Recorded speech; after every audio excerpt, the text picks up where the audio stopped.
All right, welcome again to Social Distillation, the submarine still of the internet, to where we attempt to drop the bead and pour white lightning straight onto your brain. What are we talking about today, Samuel? Well, this is our post-election episode, which is 4 days, 5 days after the fact. 4 days. And so far as I know, they are still counting in Nevada and Arizona And California, and California. which is actually an interesting number because I just saw this morning that as of the count that, and it keeps being consistent in San Francisco, the Bridget Fedesi posted a lot of liberals are going to have to, and I wish she would say progressives instead of liberals because I do think language matters. But she Hmm. said a lot of liberals are going to have to contend with the fact that a lot of their neighbors secretly voted for Trump because it's an 8 point swing for him in San Francisco. Not that he's winning by 8 points, but he did 8 points better than Better than last time, yeah. when Biden ran. Uh, but we had talked about pre-election, which is kind of the narrative now, and we were trying to bring something a little different to the table. That the Harris campaign's tactics are going to backfire, and not only were we absolutely right in that episode, but they're doubling down on the Hmm. things that mess it over. You can't shame people into voting for you. You have to have good policies at the end of the day. And this is something I think I'm going to have to say in my social psych class on Tuesday because everybody's probably melting down at this point. Is the problem with that campaign with the Democratic Party in general right now is when they check the pulse of the country, they use their thumb. And if anybody's worked in healthcare, why do you not use your thumb to check somebody's pulse? Because you're going to feel your own. Because you feel your own pulse. Yes. So they're checking the pulse of the country with their thumb, and they can't see why they're wrong because they can only feel their own pulse. Hmm. And as long as they keep doubling down, this is going to keep happening. And that's how you get a totalitarian regime. It's not going to happen in the next 4 years. But if you keep creeping and creeping and creeping in one direction, eventually it happens, and it happens slowly, then really fast. So we went over how they had their thumb on the pulse the whole time. Go back to the White Dudes for Harris episode with the two guys scissoring in the thumbnail. uh, Oh, but yeah, I wanted to focus on actually what Trump's camp did right, and he just appointed a big position to his campaign manager in the cabinet. So he is that rewarded the her chief of staff? chief of staff. Yeah, he rewarded her very Hmm. well, and she did an amazing job. I hadn't heard of her, so I didn't know where she came from. But if she was the campaign manager, then kudos, Yeah, she was because basically the person who organized everything. And also she's what the word is on the street is she's the one that really convinced him to tone it down a lot hmm, on a lot of the ways he was doing things. I think getting shot in the head kind of helped, but she was the major voice in his ear that was like, yeah. okay, now you're going too far again. Let's kind of pull back a little bit. We're trying to build coalitions. We're trying to unite.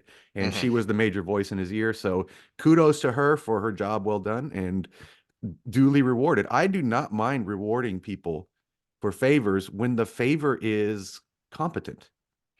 Well, and when you're going from campaign manager to chief of staff, that is kind of a lateral move because whether the ideas were hers or not, she did a good job facilitating it and making it happen. Hmm. And that's what the chief of staff needs to do is, okay, what are we trying to accomplish? All right, let's make this happen. So it's a good lateral move. So that's the kind of rewarding you want, when we use sports analogies all the time. When you have somebody, this always boggles my mind that it doesn't happen more, but when you have somebody come in as an interim coach, when you fire your head coach in the middle of the season, they very rarely actually keep that coach, even if he does well, Hmm. because they want to bring in a whole new staff. They want to bring in their guys. Well, wait a minute. Why not reward him if he did a good job? You know, why not give him a couple years shot as head coach to see if he can keep it going?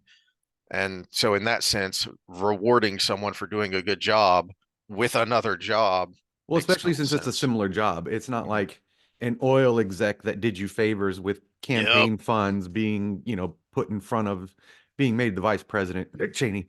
Uh, it's not Yep. something like that.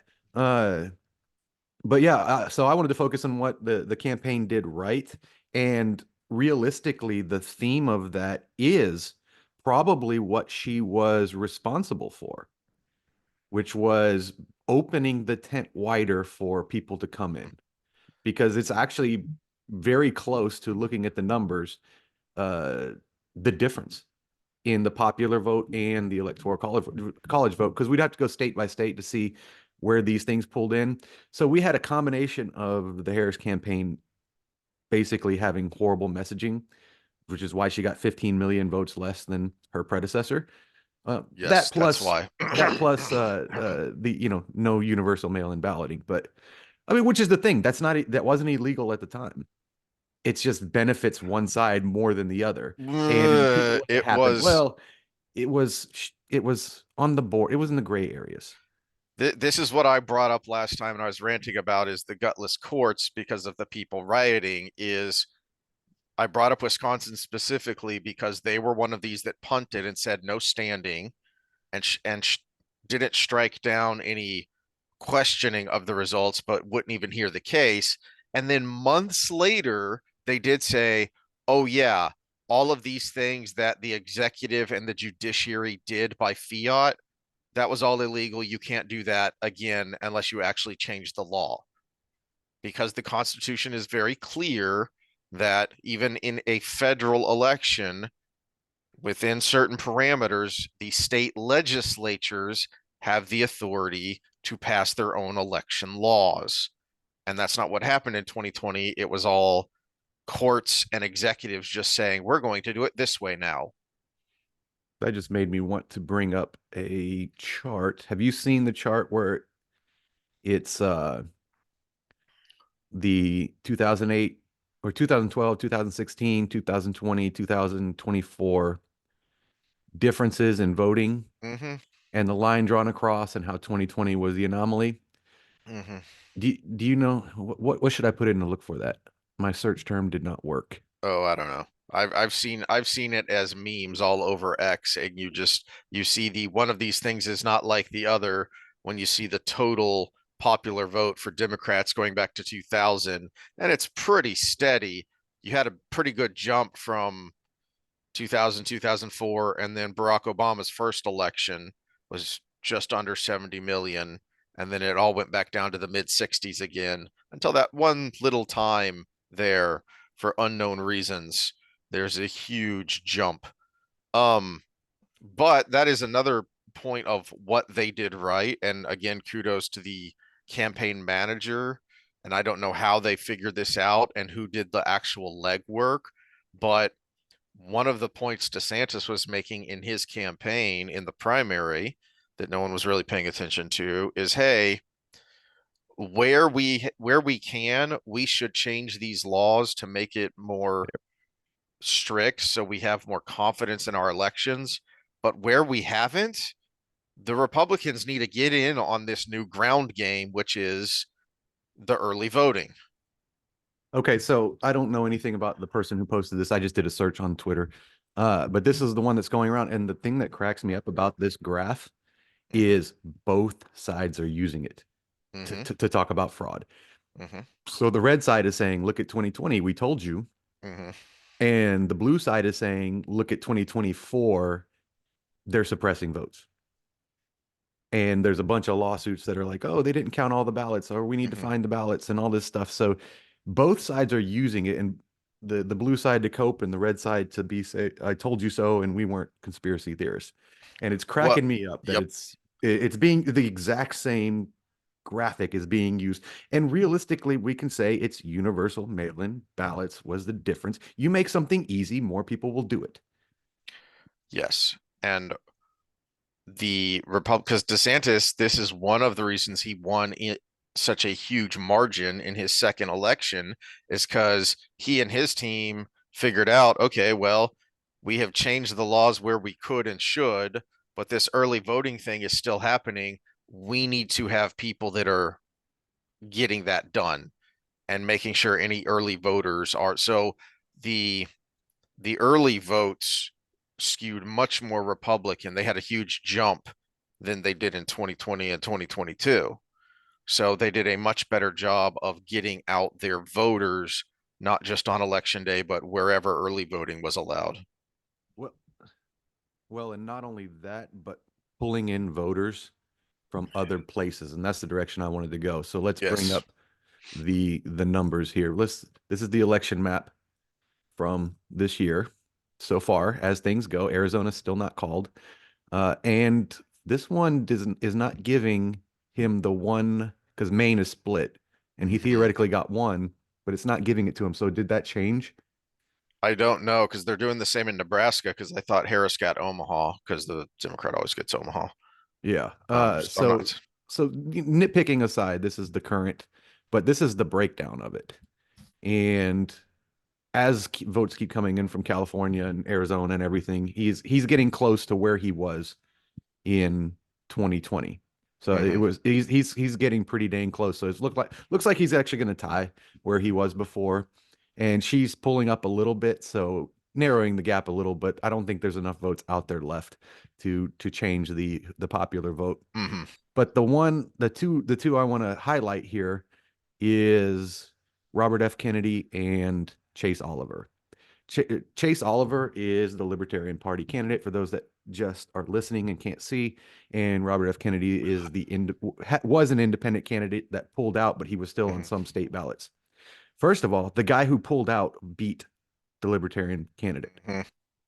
And that's one big thing. Chase Oliver got a third of what Joe Jorgensen, which to that point had been the worst libertarian candidate in recent history, uh, and she got half of what Gary Johnson got the election before. So he got 1/6 of what Gary Johnson. So this is the direction of the Libertarian Party, by the way. So Mhm. y'all need to figure something out. So he got 1/6 what Gary Johnson got in 2016. But the major thing there is the Libertarian Party invited all the major candidates to come speak at their convention. Mhm. And who showed up? Trump and Kennedy. Trump and Kennedy. Yes. And at that time, a lot of the people that weren't happy with Chase Oliver as the selection at that point were Mhm. kind of half and half between Trump and Kennedy or not voting at all. A lot of them were not voting at It, all. this is that is a good example of where I think that the Trump's populist movement, if it can be um, corralled and turned into an actual coalition by someone, going forward or by someone's going forward, they're actually doing what the old man has been yelling at the clouds since we've started this channel, which is bring back the Federalist Party. And that's essentially what they're doing. When you look at RFK's speech before the Libertarians, you've got a freaking Kennedy there, and he's getting huge applause from the Libertarian Party convention because the federal government has gotten so out of whack that even a Kennedy and a Libertarian have a lot in common. Mm-hmm. They have a lot they can agree on this shouldn't be that way and we need to fix this thing. Yeah. And so let's just use Joe Jorgensen's numbers and throw Gary Johnson out. So 1/3 of what Joe Jorgensen got. So if most of that went to Trump, eh, that's 1.2 million votes. And if we're looking at that, that's a huge difference there. And we don't know on a state by state basis whether that would have Mm-hmm. flipped a swing state, right? Now, Robert F. Kennedy, he was polling at about 5%. And I think this is a composite poll. So in some polls higher, in some polls a little lower. So polling at about 5%. Well, at that point, when he dropped out of the election, what did he say? Why he dropped out? A big part of it in that speech he gave was the lawfare against him. Well, That no, that no, the main reason, what he promised at the beginning of his campaign as an independent. oh, if there was a path to victory. If there was a legitimate path to victory. And the other side of that, he would not. Oh, he didn't want to play a spoiler. Exactly. And it became very clear that his voters were Trump voters. Hmm. He was pulling from Trump voters, I should say. So he was polling at 5%. He got 0.5%. So when he was brought into the tent was Yeah. expanded into to getting some of Kennedy. Then now we're looking at, let's say not all of them went. Let's say of the 4.5%, 3% went. 3% is six times that 660. So 3% is 3 million people, 3.5 million people Hmm. ish. So yeah, maybe he didn't get all of them, but if he got a good percentage of them, which he was, that's the way the Yep. polling was going, that's 3.5 million people, which I That plus the guarantee you, libertarians is pretty close to the popular vote difference there. yeah. And we don't know what that would have been in a swing state where it was Hmm. 100,000 difference, like in Pennsylvania. Hmm. So it's this was the strategy, and he came into that Libertarian Party convention, and this I think is what started swinging things in his direction, and said, "Look, y'all look for 3% every year. Hmm. Here's what I promise." And I'm talking about Trump here. He said, "I promise if y'all help me win and y'all endorse me, I will put you in places of influence. I will put you in cabinet places. I will put you in, high level executive places where your ideals will affect the direction of the country." Hmm. And after their little mini rigged election there in the Libertarian Party, people like Clint Russell and Dave Smith, and it took a while for Dave Smith to come around, but they all finally endorsed Trump. Hmm. The the organizer of the Libertarian Party, McCardle, she eventually endorsed Trump over their own party candidate. And I think that is the swing in the election, that he went out there and just opened his tent up to these other third party voters and said, "Come on in. We're an open house. Not only that, I'm going to help you make a difference in this country." Hmm. If he follows through, we'll find out. But Ron Paul endorsed him the Friday before the election. That tells you something. Yeah, since he's basically the biggest elected official, that of the libertarian movement. Mhm. Technically he was a Republican, um, but he was by far the most libertarian of the Republicans and is frequently cited by and lauded by the Libertarian Party and Libertarian movement. And he's your biggest figure, and he's saying, "Yeah, we're going to get way more out of this, what we want here, and we're going to go backwards a lot more if Harris wins." Yeah, and why did he run under the Republican ticket is because he knew that he can't get to the top as a libertarian. I mean, it's the same thing with his son, Rand Paul. Thomas Yep. Massey's another example. Justin Amash was a Republican that became a libertarian while he was in office, and he tried to run as an independent this year. And he proved that, as popular as he was in his home state, you can't run as an independent half the time and get into power, especially at that high of a level. Maybe at the local level, Hmm. but at that high of a level, I mean, how many independents are in the House and Senate? Bernie Sanders is the only independent in the Senate, and Is he really an independent? yeah, technically he is, but Heck, no, but no, no. He calls yeah, himself one. he has registered as an independent. He runs as an independent, and this is one of the stupidest things about Vermont, which is otherwise a fairly conservative state, is they pride themselves on the fact that they have the only independent. Okay, yeah, he's technically independent, but he's to the left of Che Guevara. All right, he's stop voting for him. What is wrong with you people? You say, yeah. My problem with Bernie Sanders is he talks as if he's the left of Yes, Guevara, but he votes in yes, line with Pelosi every time. yep. 100%. Yep. And 100%. it's all a grift. Speaking of grift, your point about Kennedy is an important one because I have seen the pundits on X and even, some friends in chat groups talking about Kennedy and he's just a grifter, he's an opportunist. And no, it's important to remember he said from the beginning, I Well, got in he is an this. opportunist, but that can be a good thing. Yes. Yeah, I was getting to that. But first, to your point, he said from the very beginning, I'm not in this just to be a spoiler. I'm in this to win. And if at any point I don't see a path to victory and I'm just playing a spoiler, I'm going to withdraw because that's not why I'm doing this. And then in the lead up to that, yes, he talks to both the Trump and the Harris team. That doesn't make him an opportunistic grifter, or that doesn't make him a grifter, but it does make him an opportunist in, okay, these are the issues I care about.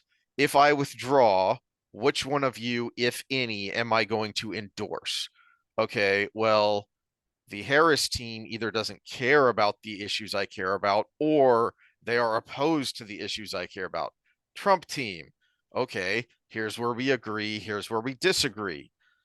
Again, Trump said that on Rogan of, hey, I love the guy, but I'm not with him on these issues. The main one being expanding drilling.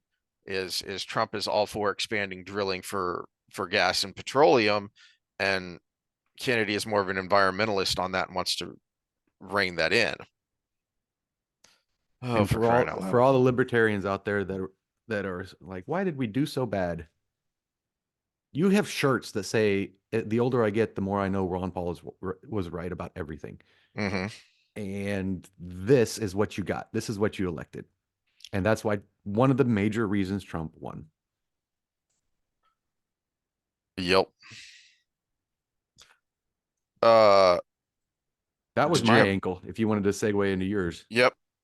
Okay, but um, pessimist side here, but not realist side, because the thing I noticed that I wanted to talk about is, okay, slow your roll, people on the right.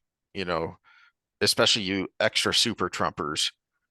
The the reasons that 75-ish million people voted for Trump, that's a lot of people, which means a lot of them did not vote for him for the reasons you voted for him.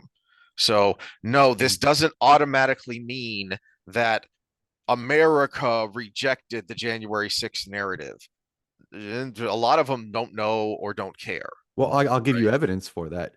In a lot of these states there were swing states where he won pretty handily, they also had abortion referendums on the ballot, and the pro-abortion side of that won, even though he got the high side of the vote. So it was what the I think Crystal and Ball is who I was listening to. They're like, these are the new Republicans. And these are the people you can easily lose if you just say, okay, now we're all in conservative.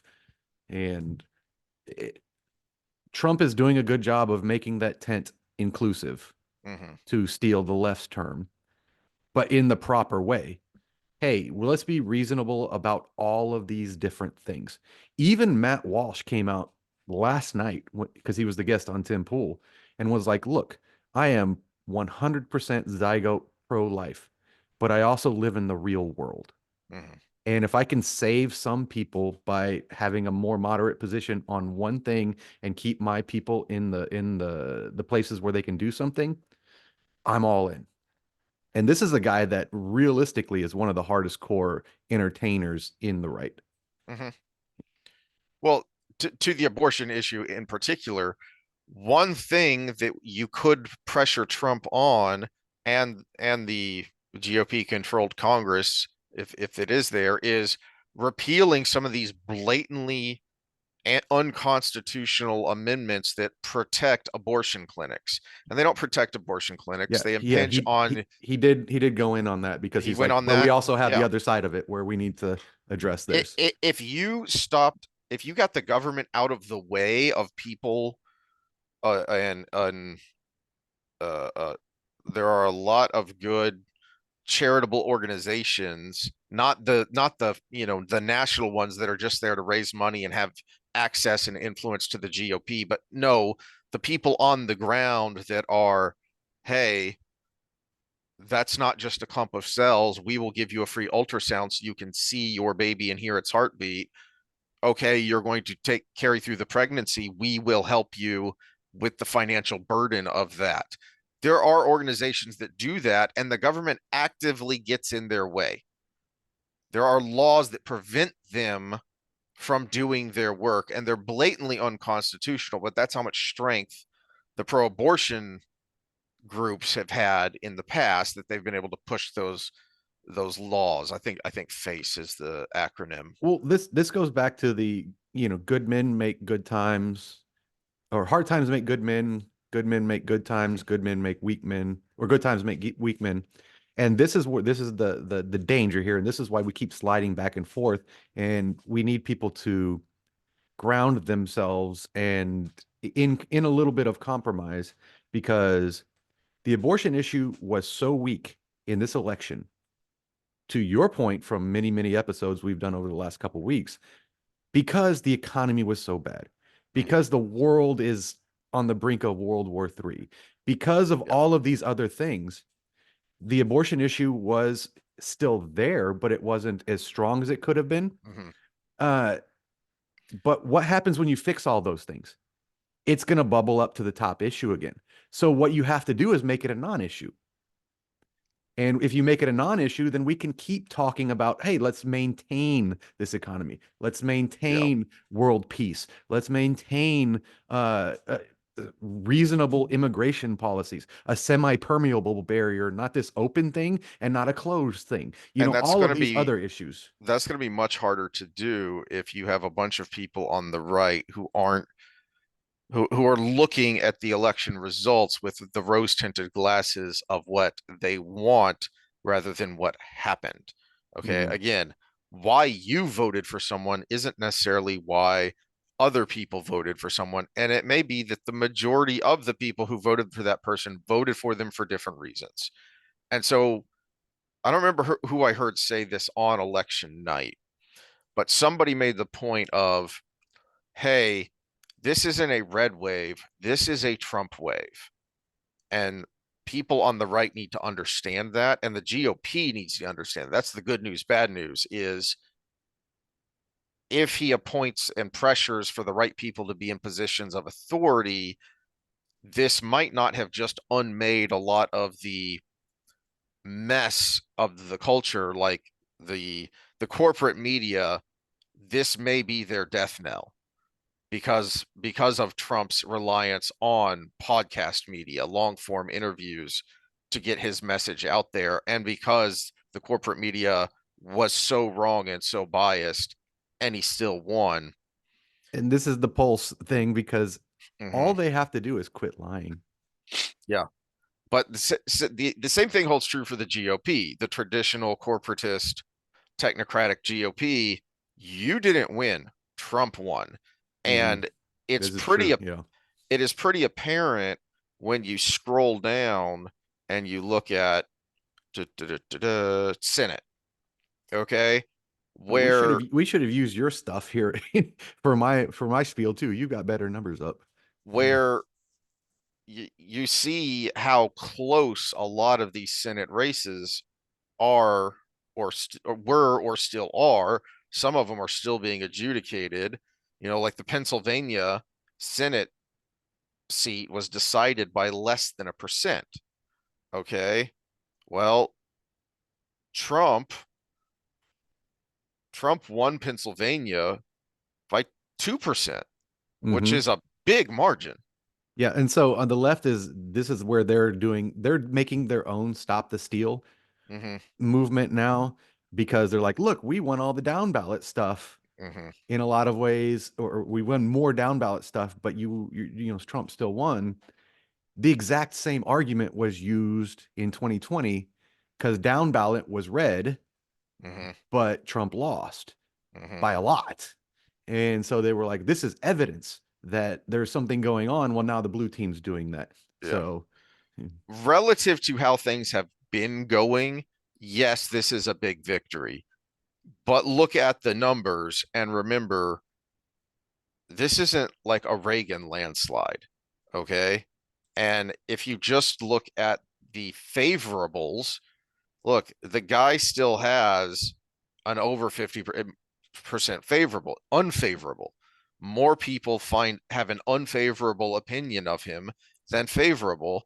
And to the people who are going to scream, you know, see, he didn't actually win, I will remind you, and you won't like this if you're on the left, and you won't like it if you're on the right, because it cuts to both ways, is Obama always had a favorable, even when things weren't going well.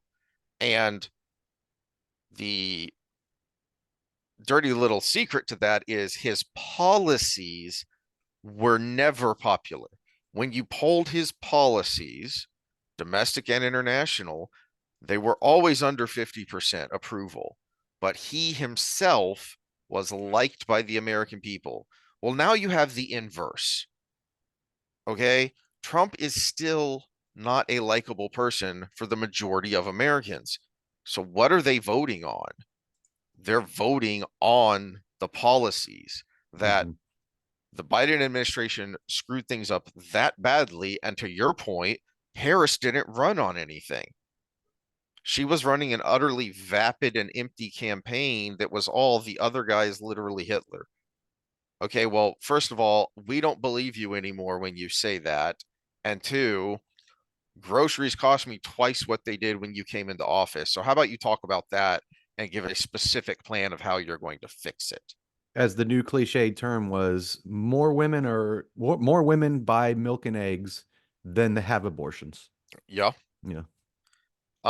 So now, granted, this is ABC, so take it with a grain of salt because it is corporate media, but the the polls right before an election and then the um post-election polling tends to be much better. One, because more people are engaged and paying attention and willing to answer, and two, because they need their credibility. So they can try and do what are called push polls, where they phrase the questions in a way to get the answer they want. So they can create a new story with the polls rather than use a poll to reflect actual opinion. Well, Hmm. when it gets close to the election, they need their credibility for next time. So they always want to make sure the last couple of polls are actually accurate and actually going to be close to what the actual results are going to be. So, uh, they make the obvious point that deep economic discontent with Biden drove voters to Trump. You don't say.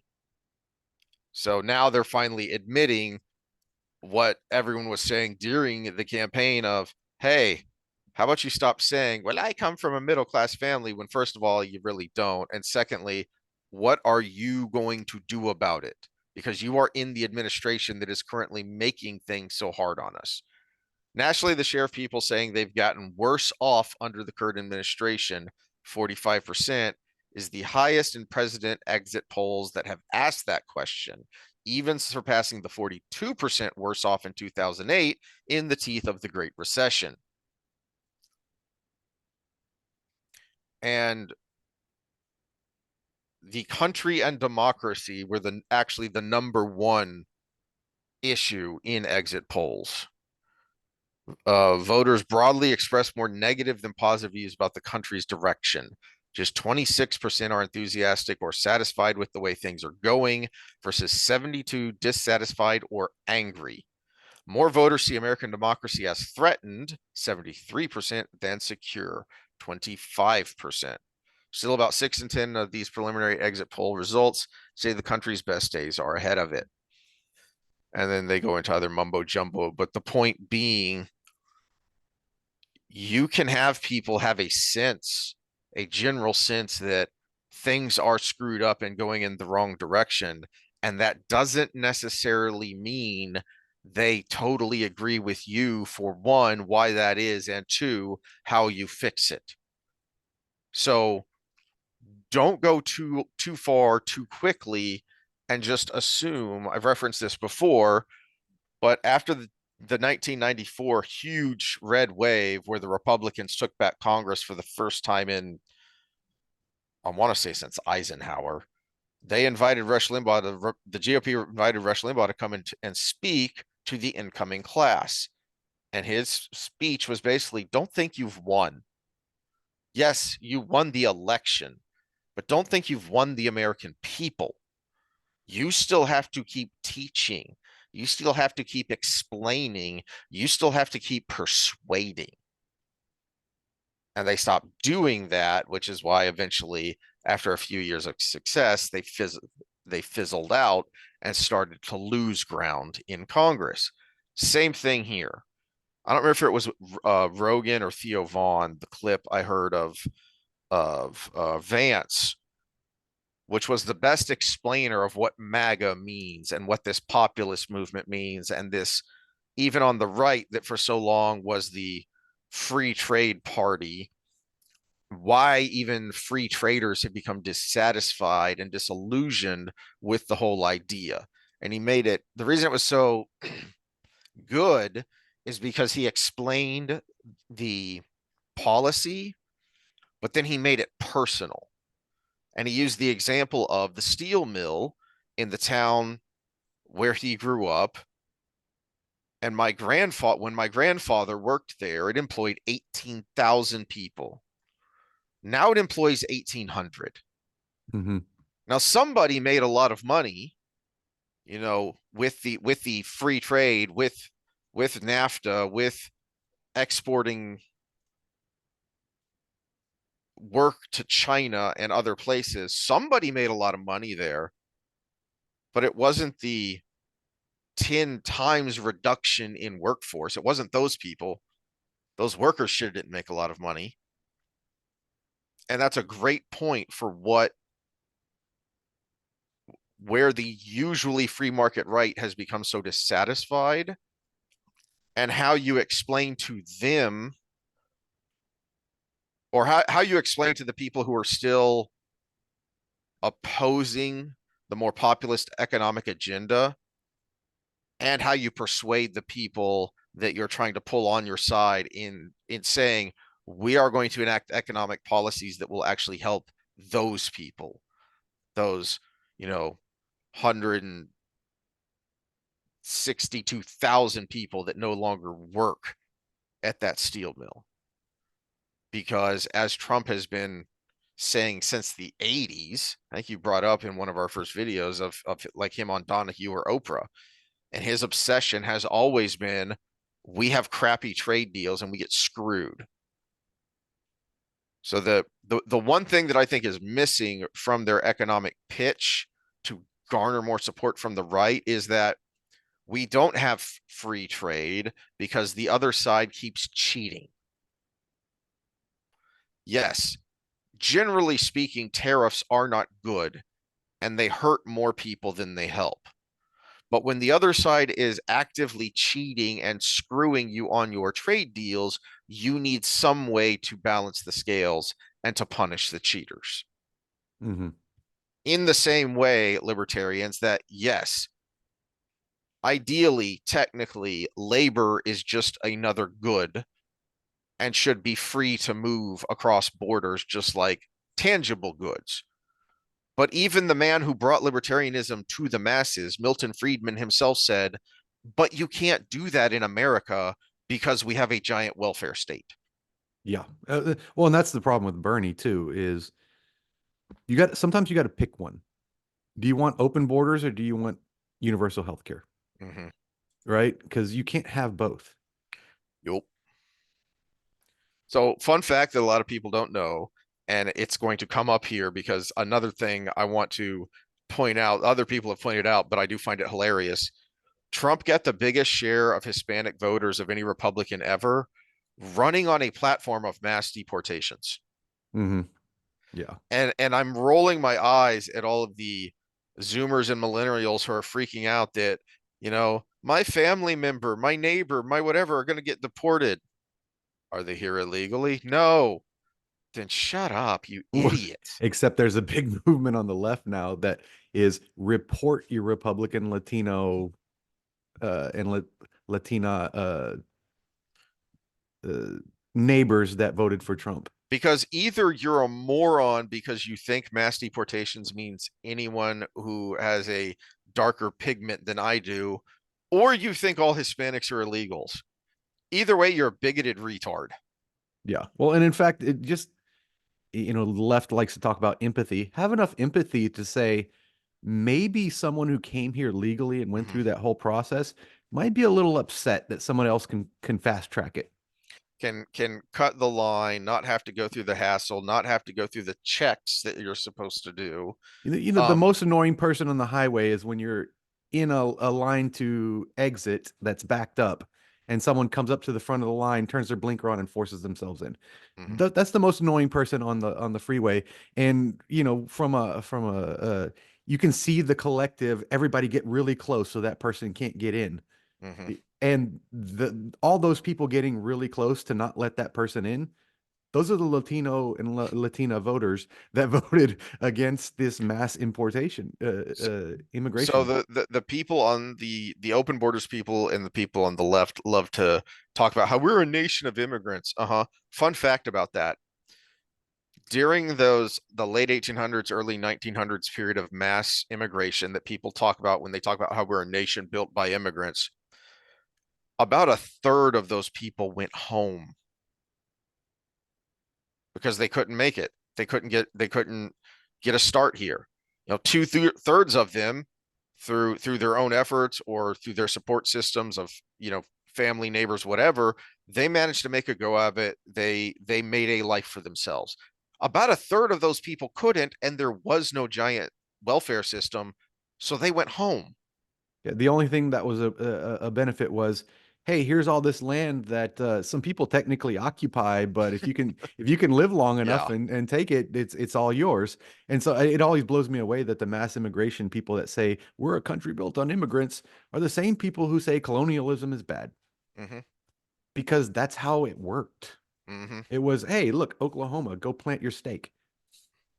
By the way, some people already live there, but we'll take care of them. Yeah. Yeah. Yeah. All right. Well, I didn't have any other thoughts on the election. Did you?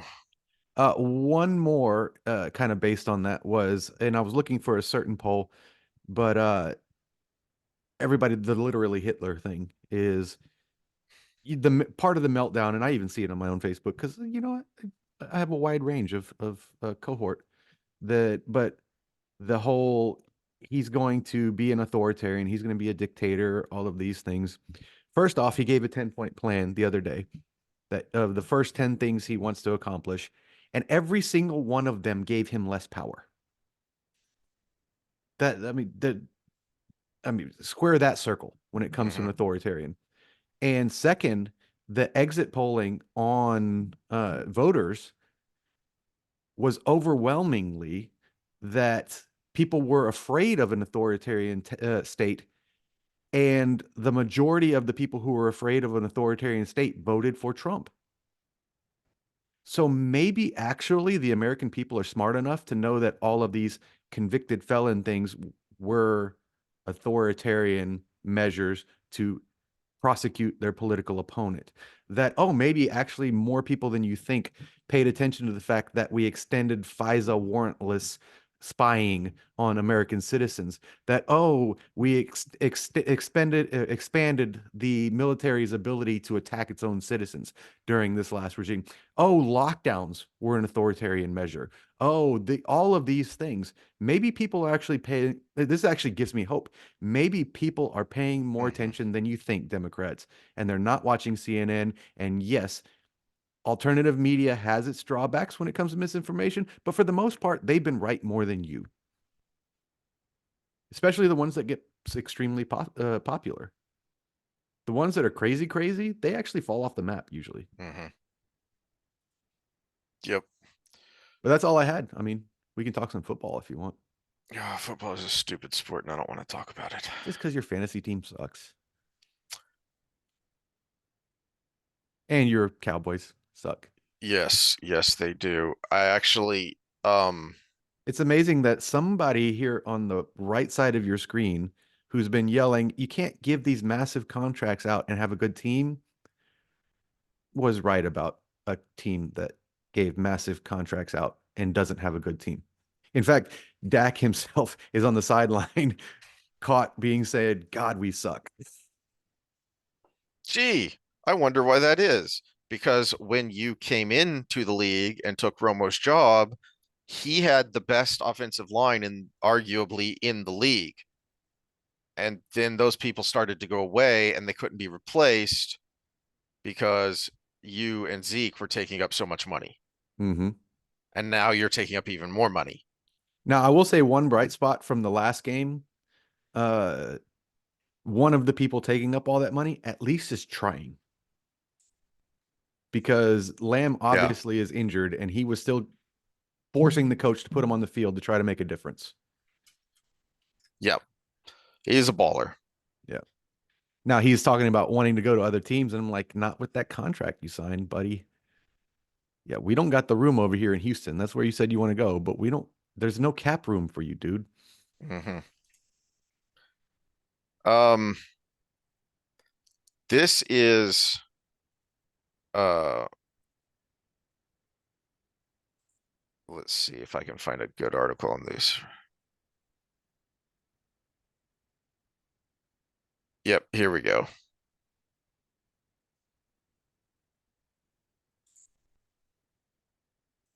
So this is where my rants about how our culture sucks and how football is in danger. The NFL, even though it is the biggest league, is in danger of flushing itself down the toilet like so many other things.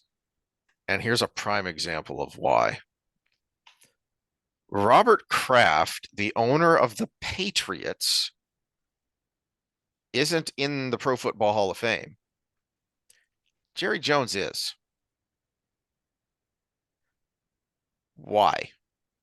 Well, Well, I can give you reasons why Jerry Jones is because he built America's team. He brought more attention to the NFL than most other owners, maybe Al mhm, Davis being next to that. So he did more for the NFL than most owners did. But Kraft has an argument because not because Jerry Jones is bad, but because he is good. mhm. Well, it's because Jones was inducted in 2017, long after the 90s heyday of the Cowboys. Mm-hmm. And Jones came in after the 70s and 80s heyday because they'd fallen apart in the late 80s and the team was no longer worth much. And that's when he came in and he bought them. What Jones has been very successful at is building not just his franchise, but helping the league replicate that. Mm-hmm. If you look at, you know, the Giants and the stadium they were able to build, the 49ers and their value in the new stadium they were able to build. Jerry Jones has been integral in boosting the um the ratings of the league and especially the money of the league. That's why he's in the Hall of Fame because he helped create what the league is now financially. The fact that Kraft has 6 rings and that the team he owns has been since he's owned it 3 or 4 additional times since then. I want to say during his run, Brady lost 3 times, and then in the 90s, I think they were in and they lost to might have been to the Cowboys in the 90s. So they did make it in the 90s and lost, but he is by far the most accomplished living owner when Wait, you no. look at To the Cowboys in the football Super accomplishments Bowl? No, because the in the 90s Cowboys beat the Bills, then and the Steelers. they had a year off, and then the And Steelers. then the Yeah, Steelers. yeah. Yeah. Okay. I don't remember who the Patriots one was, but it was they were there in the 90s. Patriots lost to Green Bay in the 90s because that was Aaron Yes. Rodgers first. And No, that was Favre's first. Favre's first. That Aaron was still Rodgers Favre. was that 90s or early That 2000s? was early 2000s when Rodgers when Okay. finally came in. Yeah, but so, I do know it was against the Patriots that they Who else? I don't know. When did Brady come in for Bledsoe and they won the Super Bowl? That was the '01 season. That was the old one. Okay. Yep. So yeah, was that the Tuck Rule game? Mhm. Okay, so the Raiders. Yep. Yeah, that was the tail end of the Raiders being good and having lost the Super Bowl the year before that. Anyway, point being, as did I say this when we were recording? I know I told it to you, but there's a really good documentary called The Comeback on Netflix about the '04 Red Sox playoff run when they came back from 3-0 to beat the Yankees and going to win the World Series for the first time in 80 years. Um, and there's a line right at the very beginning that for any frustrated, not just fan, but if you are a sports fan, this will drive you crazy. But you can see this in the corporate world too. When a once good company becomes fat and lazy, is I Disney. think, yep, I think it was Theo Epstein who said this because Epstein comes from the Boston area. He grew up a Red Sox fan, and he was, um, for anyone who's seen the movie Moneyball, they Hollywoodized it a little bit, but that's basically how it happened. Is this new ownership group came in and they wanted Billy Beane. They wanted someone who knew the analytics, the new stuff. Um, but he didn't want to be separated from his daughter. And Beane is the one who told him, look, just elevate Epstein. He's the smartest guy in the room and he knows all this stuff because he was the assistant general manager at the time. And so it was Billy Beane who said, just elevate Epstein, make him the GM. And right at the beginning of the documentary, I think it's Epstein who says, the reason the Red Sox were always good, but never good enough, is because they weren't a sports club. They were a country club. Mm-hmm. And that's how the ownership group looked at it. And that's how a lot of the fans kind of looked at it of, well, there are lovable bums, and yeah, they'll never win, but we'll never stop rooting for them. Well, luckily for those fans and those lovable bums, some people actually came in charge and said, no, that's not good enough. And I had forgotten the year before because I had thought Terry Francona, the guy who ultimately won the World Series, I thought he was the manager the year before when they got knocked out of the playoffs, and it wasn't. It was an older, more traditional kind of manager. And he went with his gut one too many times and was wrong, and that got them bounced out of the playoffs. And the new ownership group didn't hesitate to say, okay, you're gone. And that's Jerry Jones when he first came in. He took a lot of heat because what was the first thing he did was he fired one of the most iconic coaches ever and said, "No, we're bringing in a young guy, a friend of mine, Jimmy Johnson." And Landry was gone, and Cowboys fans were appalled. How you can't fire Tom Landry? Who cares what the record has been the past 3 years? He's Tom Landry. He Mm-hmm. has the hat and everything. And at the time, Jones was, no, what I came here to win. That's what matters. Well, now he's won, and now he wants the accolades and the accomplishments all to himself, and he can coast without being held accountable because one, there's no one to hold him accountable except the fan base. Well, and it's also the look at where the motivation lies. So if you're looking for accolades, let's say it's attention and accolades, that's his number one thing, or also making money, right? He's a businessman. He makes a lot of money, and the Cowboys still make a shit ton of money for him. Are they still the most valuable franchise? Oh yeah. Yeah. So the first step to that was he had to start winning. After that, you said coast.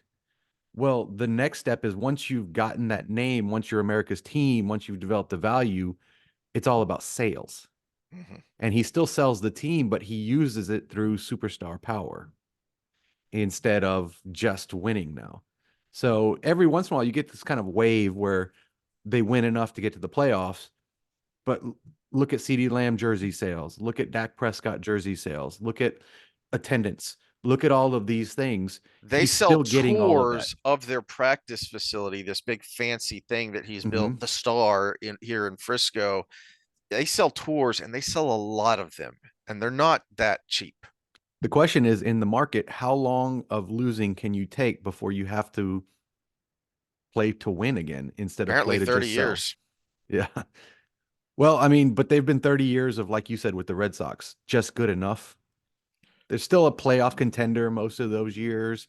This year, they're really sucking, and you're going to start Yep. seeing drops. That's a good point because the one time he finally went out of his comfort zone and did something a lot of people didn't think he would do was when he hired Parcells.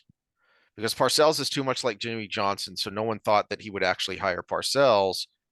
But the reason he did is because in the early 2000s, there was this string of under 500 seasons. Hmm. Like some of them were 4-win seasons. They were really bad. So after this really bad run, there was finally enough pressure for him to go out of his comfort zone and do something that he probably didn't want to do, which was hire Parcells. Yeah, well, and I'm not giving up on McCarthy yet because a lot of the Cowboys fans are.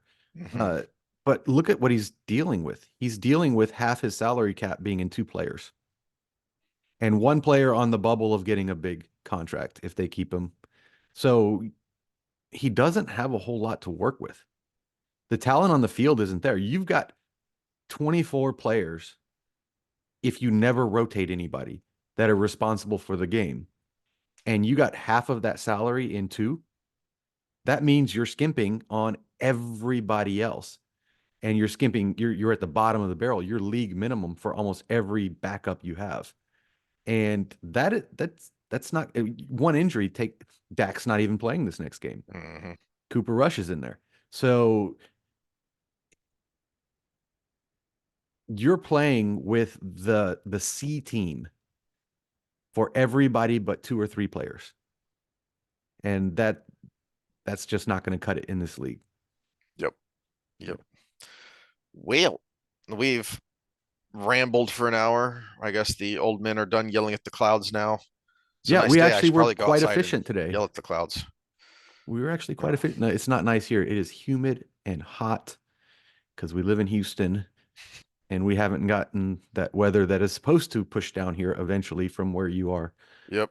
but it keeps stalling. Well, humidity finally got pushed out last night, and so it's actually finally fall, or as fall as it gets in Texas. I say fall, and yet I got to go prune my pepper plants because they're growing so much that they're falling over. So that is my day for the day, and we will see y'all Wednesday for some Wheel of Time. And fingers crossed, theoretically, we should finally get through the ginormous last battle chapter because we got about 60 pages left. Hopefully, we can power through all that. Sweet. See y'all next time.